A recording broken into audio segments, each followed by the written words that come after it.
having fun. There we go. Hey there. Welcome to, what's the name of this? I know, I just had to think of it. Free-spirited conversations. Free-spirited conversations where Dr. Brenda and Janine, the sociologist and the hypnotherapist coach, come together and we have thoughts, ideas, brilliant, phenomenal mind things going on, and we share them back and forth without any kind of agenda other than to have fun and be playful and learn, of course. Wow. I just butt right in front of you, didn't I?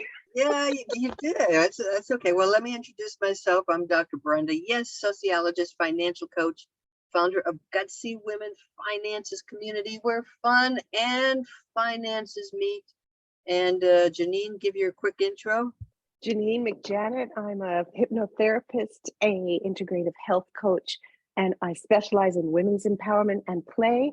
And here I am in the north in the Yukon. I just love to help women get rid of the past turbulences and turn them into prophetic, powerful future stuff. See, I'm still working on it, right? I'm still working on it. That's cool.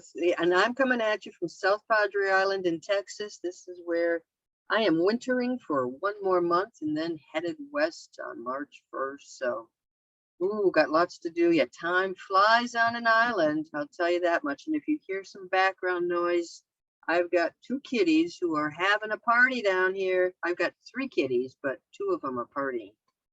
Isn't it interesting how you're wintering? And when I from the north think, oh my gosh, somebody is wintering, you think it's an animal. You think maybe a bear has gone into hibernation. That's when all the animals disappear. And when it turns minus 20, 30, 40, and even 50 up here, there's just one animal that stands out, and that's the raven. It's everywhere because it's really just, it can't fly. I don't know why it stays up here, but it's lovely to see that. Tell me about interesting. Yeah, the raven is everywhere, and it's not a crow, it's a big raven. Yeah. And they make over 100 sounds. And I've got about 10, 15 of them down. So I actually go a little crazy up here and I talk to the ravens whenever I can. And it's You're really a fun. Raven whisperer. Do you want to hear? I'm going to wake my sick kids up, and it's okay.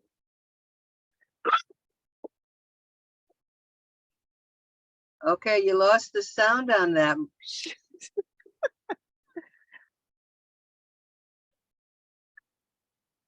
There's no sound. Hear me now? Okay, now I got you. Maybe there's something in the air that doesn't want you to hear. Maybe it was at such an amp that the humans cannot hear it. You went into a whole different animal sound that is undetectable to human ears. I'm going to go with that. Sure. Okay. And I might take this piece out by the end, and I'll give you a treat if there's time. But really, what we're here for today is to check in with Dr. Brenda. She asked me some questions last time. We're getting to know each other more and more. We've been hanging around most joyfully for the last couple of years almost, and checking in with each other, bouncing ideas back and forth, the one that is wintering and the one that is wintered.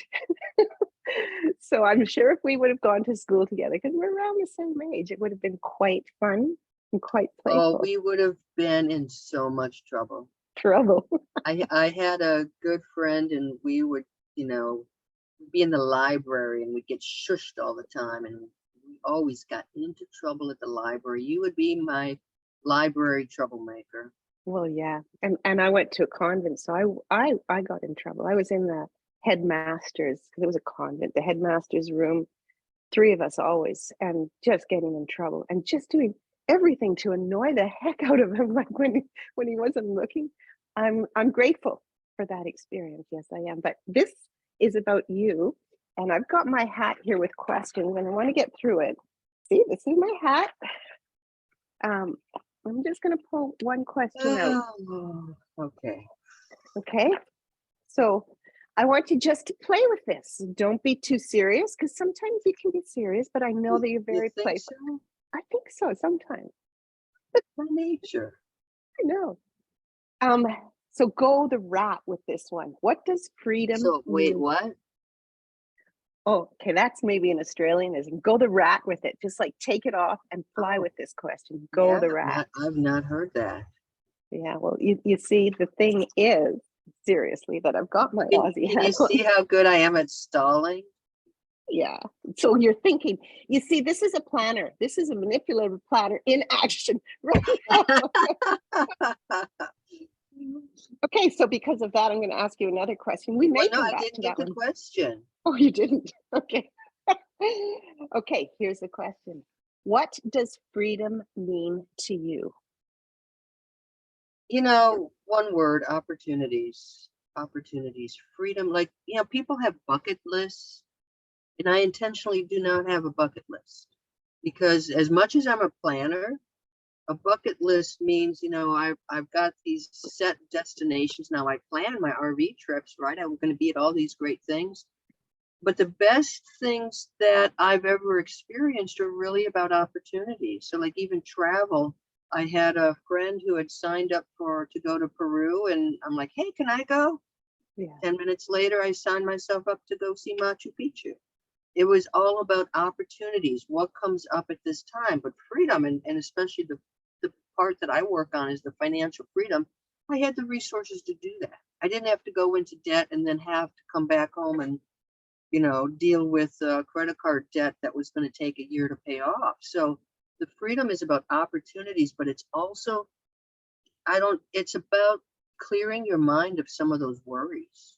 Yeah. It's just like, I don't have to worry. I do love planning, but I also love that whole idea of something comes up and I can jump on. I can jump on. So That's it. what I'm hearing from you is like some of your values are coming up. Freedom, which is one of them, but freedom and the spontaneity and the ability to be spontaneous with your choices in the moment. I think that's what's coming clear most to me. And that's a beautiful thing for freedom because a lot of people do think about future, right? The freedom is in my future and I have to do this, this, and this. And therefore we worry and the anxiety Well, starts to come up. yeah, you helped me with my one pager last night. So I've got a podcast one pager. So Janine helped me with it and she gave me some Woo-hoo. phrasing. And I didn't go with what you had, but what I came up with was about living without regrets, and without money worries. You know, There, what you perfect. regret are the things that you do not do. So let's say, we're working on our business and it's not always easy. If I quit, I would regret it and wonder what could have happened, and it's I don't want to live with the regrets of wondering what if. So I do jump on things. And that is also the other piece. You don't have to worry so much about the future when you are financially in a good place, but you Yeah. don't have to. You can take some risks. It allows you to take some risks. I don't want to look back at my life and have any regrets. You've nailed that really well. I call it what-ifitis. It's a disease of the mind that gives you the anxiety because you are living in the future, right? So what-ifitis is sort of the cure for what-ifitis is just what you're saying. It's to really be mindful and live in the moment and be spontaneous and take those challenges as Well, opportunities and take you the know, risks, right? I could be sitting at my dining room table in Williamsburg, Virginia again. I could be sitting there, 100 pounds heavier, depressed, and going through the motions and doing my stuff. Yeah. But I'm living in an RV on an island right now. I'm in an RV, and it's scary to move into that. So you have lots of what ifs when you're going to jump into these types of things. You're like, oh my God, I've never driven one. I've never backed in one. What if I get caught in a tornado? What if? What if? What if? And that's where our head goes to. I can't even imagine my life if I had not jumped into this incredible experience. I wouldn't want to Yeah. be there. And I don't want to, now I'm so resistant to going back to a conventional life. I got to stay out here as long as I possibly can because there's just too much glorious beauty and nature to see out here. Yeah. You're living the life. You're living the dream of many. who are caught up in that cage of corporate complacency, as I was and as you were, to be able to seek and really engage in and integrate nature into your life. Yeah, Now, that's awesome. that was a We good could just stay. question. Well, we could stay on that question for the whole No, call, but let's I'm gonna go. give you another one. Lightning round. Okay, but I do want to just bring up fear, because you brought fear Yeah. as the obstacle to really embracing those challenges and turning them into opportunities. Fear is an acronym. I'm an acronym itist. And fear to me comes up a lot in the work that I do as well, and the work that you do. Like in everything that you're struggling with, fear is somehow in the roots of your system. So fear, you can choose. You can choose fear to stand for whatever you want to. And we've heard of them. Maybe you haven't, maybe you have. Fear is false evidence appearing real. And that's our mind telling us that something bad, that's the what if itis, something's going to happen. And so we push away and we run away. Fear is also face everything and rise. Like that's the one that I've adopted. It's just like, yeah, there's the fear. Like you just said, there's a challenge. Let's turn an opportunity. Let's do it right now. But one that I just heard the other day was, can I swear? It's just one word. You can mouse it. And it starts with F, so you're going to guess what it is. Okay. Fear also stands for fuck everything and run. And that is what a lot of people do, is when they are confronted with fear, it's like, I don't want to go there. It's not comfortable. My brain isn't comfortable, and I'm just going to. So that's my little fear. Acronymize. Okay. Next one. Oh, this is a good one as well. What is your dream? What is your dream? Yeah, a lot of what you're asking is like what I've been processing over the last 2 or 3 days, because I am so desperate to help other women reach, take charge of their finances, empower themselves. And it's been difficult to get people to sign up and say, hey, I want your help, which is like, as a coach, I mean, it's a struggle. And everything that I build, my Gutsy Women Finances community, it's about a dream. I mean, sure, I want to make a decent income and pay my bills just like everybody else does. But my dream is to really put women in a position so when their job disappears or when there's a crisis that happens, that they are okay with it. I really want to impact people's lives for the better. I mean, I know it sounds like I'm just giving you a business spiel, but the last 24 hours of thinking about backup plans and what do I want to do. In my previous work, I created the Center for Elders in the Courts. I've always been about improving the system, trying to make changes that have a positive impact on people's lives. And there I worked at the very high level, at policy level, federal, state policy level. Here I'm working at an individual level.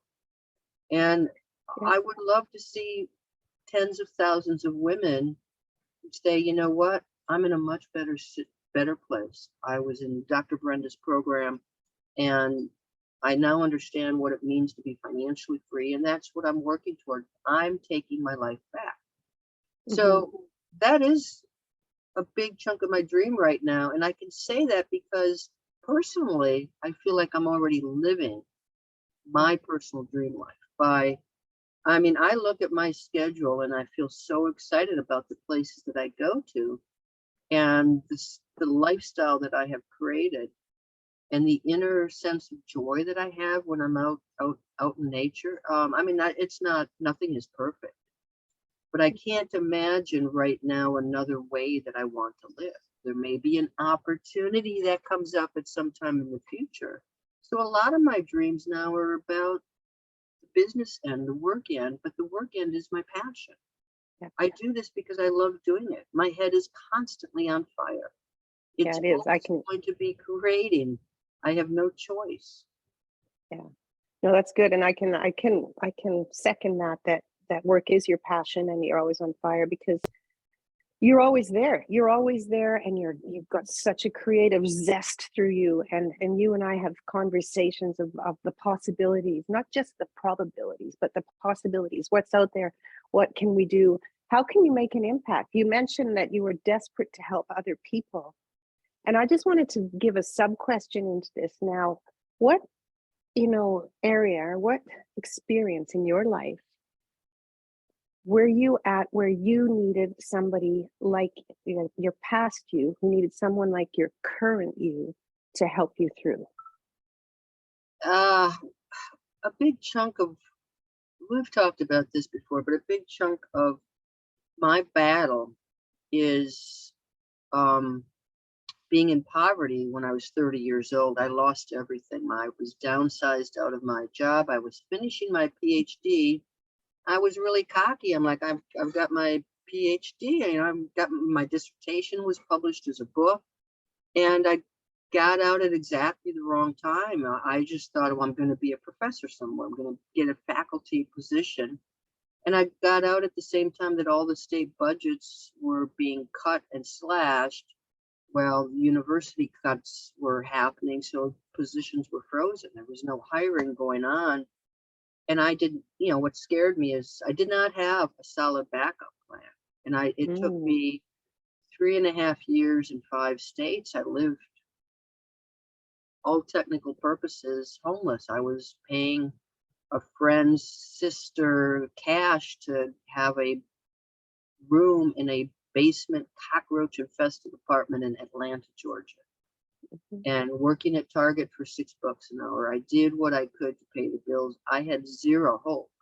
I don't know at that point if I had come in and offered some help, I did not have hope. But once I got my career going, if somebody had sped up the process, so I mean, I learned a lot of this later when I was in late 30s, early 40s. It's like, oh my God, there's this concept called FIRE, financial independence, retire early. Holy cow, I can do this. But if somebody had come to me at the beginning of my career, um, I've got a niece now, and my niece has a PhD. Brilliant, but nobody teaches you what to do with your first paycheck. You can have you've got the PhD. I have as much training in finance in the formal education as you do. None, almost none. So, if I can get people at the start of their career, even in the middle part of their career, and teach them some of these concepts, and they realize they don't have to work until they're 60, 70, 80, that they can do incredible things decades before they thought Yeah. possible. That's when somebody like me would just blow your mind away, because Mhm. we're not taught this in traditional stuff. That we're taught we're supposed to get the degree, get the career, get the house, get the family, work until you retire, have a couple of vacations, and then there's all this stuff called, it's, your lifestyle goes up, so you make more money, now you spend more money, now you need a bigger house, and Yeah. everything keeps going, and all that does is tie you to your paycheck, Yeah. tie you to the hamster wheel. Yeah. So yeah, that's It's interesting. It's great. What I've come to understand is I think the average age for women to live is something like 87. I'm just going to throw it out there. And what you're just talking about, this the expectations of society and culture for what we need to do in our lives takes us to a place where we retire when we're 55 or 60 or 65, which leaves maybe, you know, 10, 15, 20 years to play. So we spend all of this time working really hard. And then, of course, as you know, we get into that post retirement. And what happens? Our body starts to say, not going to do this anymore. Disease sets in and illness. And so everything does keep going. What's your advice? You mentioned that you were getting paid $6 an hour back then. I know that the minimum wage here, at least in Canada, is about $17 an yeah, hour this was now. This was a long time It was, ago. it But must have been yeah, last century, because that I get it. I get it. But over the last few years specifically, we've seen a huge increase in living expenses and the price of living. Um, and it doesn't correspond with what we're making out there in corporate or even in our business. What's your best advice to be able to handle this for women who are where they are now, and just things keep getting more and more expensive and we're getting more and more in debt? What's your best advice around that? there are two parts of the equation. One is to grow your income, and one is to cut your expenses. When you're dealing with like these high inflation periods where a dozen eggs is up to $8 in some places, you can't, it's really hard to cut your expenses. Where I see a lot of women miss out on opportunities is on the income side. They do not ask for raises as much as men do. They might be doing more work and better work. They're not requesting the raises. They're not demanding that they get paid. This whole area of side hustles, income you can make in addition to your job. So I think where there's a big gap between men and women is on the income side. I mean, partly, a school teacher does not get paid as much as some IT person sitting behind a laptop. So Or even our in society, education, right? I mean, And our society has valued male jobs more than female jobs. So you can be, working out with a hard hat on and get paid 3 times more than the master degree teacher who's teaching, college. So anyway, so that income piece is really important to grow. And a part of that is the mindset and the confidence. I know you work in confidence a lot too, but we've got to grow our confidence gene, so we know that we deserve this, and use a smart strategy. So like I actually have a cheat sheet on how to get a raise. Like you shouldn't never go, here's a little one. Never ask for a raise at 3 o'clock in the afternoon. Never do it. There's this dead time where you don't have surgery in the middle of the afternoon. Don't do anything important in the middle of the afternoon. Our brains just kind of melt down during that period. You want to raise, get them early in the morning. Yeah. Well, Little isn't things that like true? that. Yeah, like half of the world goes into siesta mode in the afternoon, and there's a reason for that. Not just the sun, but it's just the human. You just can't keep going and going and going. Yep. And yeah, you mentioned confidence, and confidence is a skill. That's what a lot of women and men don't understand, is that, they think, oh, I'm either confident or I'm not confident. So it's really a skill that you can like build your muscle to. And what's under the confidence is It's a the root practice, of that. right? It's a practice. Yeah, like with anything, you have to just Yeah. practice it. But what really I find that can help boost your confidence is just getting clear and understanding where your level of self-esteem is, and how you trust yourself, how you trust the decisions that you make, and become sure in not just what you do, but who you are. So there's the issue of confidence and identity and how they come in. When you get clear on who you are, then you can make those decisions on what you want to do. And it's just like a cycle of strength. So that confidence piece is really important. Oh my gosh, yeah. Let's take another question, shall we? Oh, what? Here we go. See, it's a valid question. What? I don't just make these up, although I could. What's your favorite habit and your worst habit? Because both you and I and everyone, like we all have so many habits. What's your favorite habit and what's your worst habit? Go for it.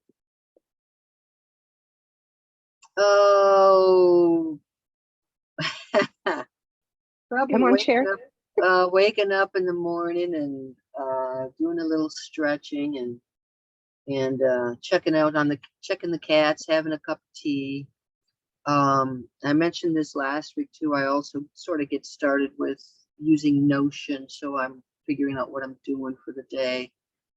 My bad habits are getting sucked into social media, especially I'll get caught in a news story and then I'll want to know more. And then it's like, okay, half an hour later, I'm in a worse mood. I might know more about what's going on, in the country, but I'm probably, it's not, social media is not a real positive positive place. Yeah.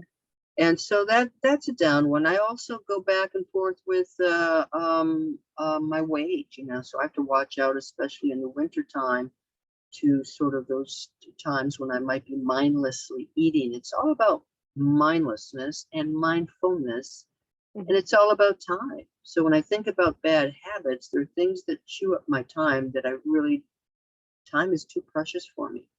Yeah. So, time is the most valuable resource. I hear Oprah saying that over and over. Yeah. So she says at the beginning of all of her podcasts, time is the most valuable resource on the planet. And there's a time in our lives when time and money start to shift. And I can say that moving up through my 20s and 30s and 40s, money was like, I got to make money. And then when I, left my job and started doing my own thing, money started to move down and time became a heck of a lot more precious. What are your thoughts around time and money? There's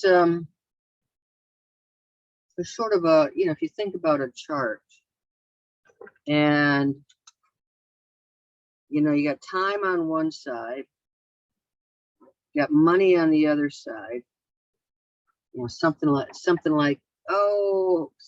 that,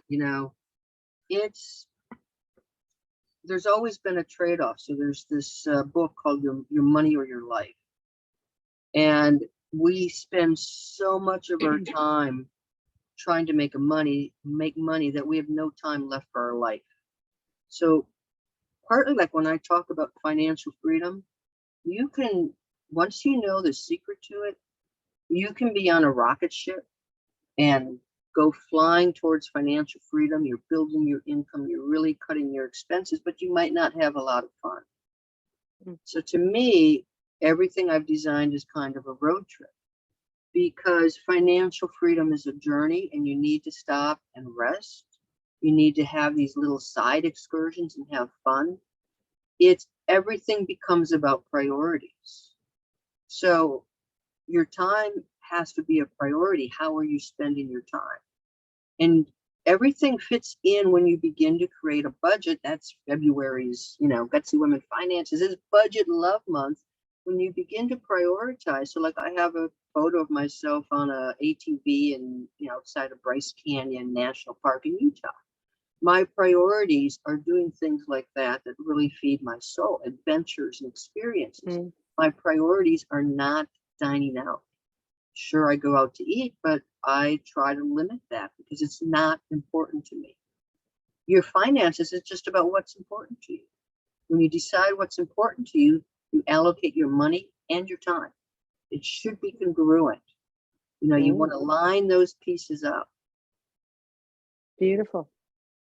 Well, we could talk on this forever, but we're committed to a 30-minute spiel here. So I really love this conversation, and we will talk about it more, because all of these pieces, freedom, play, fun, dreams, habits, are all really important to pay attention to. And you've given us some great tips, and I think we're just like, I want to ask more questions, but we can do that. We can do that next week. We're going to be coming into something fun next week. We're going to take a little spin off on these free-spirited conversations. We're still going to be free and spirited, and there's still going to be a great conversation, but we're going to play a little bit more. And we're going to use the alphabet. We're going to use the alphabet to play with. So next call, and I think we'll come out with the date for that. We're going to start at the beginning, because this is the journey. We're going to start with A. So that's what we're going to do. Brenda's going to choose her A word. I'm going to choose my A word. We're going to have a little conversation, and we want you guys out there to give us what your A word is and to get involved and engage with the conversation. And if your word comes up, we can throw it in there too. We're going to have that free kind of conversation. What do you think, Dr. Brenda? A, we're going to have alphabet fun. So A is for. A is you guys for what? give us your A letters and we'll run with it, and I'll pick an A letter and Janine will pick an A letter. Maybe we'll draw it if we feel so inspired, and just have a fun chat. Have a fun chat. So we invite you in. Cool. So that's next Friday, because we're going to go through the alphabet for the whole year. We're going to zoom through it, and it's going to be interesting. It's going to be fun. It's going to be playful. We're going to start to create some new habits and how you can think about words a different way, you know, and be a little bit more mindful with your work and your play. Rhymes. That's cool. Yeah, it has to rhyme. It has to rhyme. Well, okay, thank you all for joining us. I'm gonna shut off of Facebook now and then stop the recording. So hey, thanks for joining us, and we'll see you guys next Friday. A is for see you Friday. I got mine. I can't wait. Okay. Bye. Ciao. Bye.